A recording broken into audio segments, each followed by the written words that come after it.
لاعب نادي سبورتينغ لشبونة البرتغالي أهدى كرته الذهبية التي تحصل عليها الأسبوع الماضي كأفضل لاعب جزائري لهذا الموسم للرئيس عبد العزيز بوتفليقة في حفل تكريمي نظمته صحيفتي الهداف ولوبيتور في إقامة الدولة بجنان الميثاق بحضور شخصيات رياضية وسياسية.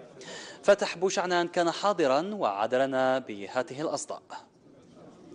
تكريما لأحسن لاعب جزائري. قد تشرفت بتسلم هذه الهدية التي قدمتها الحركة الوطنية الرياضية وكذلك أسرة كرة القدم واللاعب المتألق سليم سليماني الذي قاموا بهذه اللفتة والالتفاتة الطيبة نحو فخامة رئيس الجمهورية بإهدائه هذه الكرة الذهبية تقديرا منهم ومنه المجهودات التي بذلها فخامة رئيس الجمهورية. بكل صراحة والله في الحلم ما كنتش نتمنى، ما كنتش كانت تجيني هذه.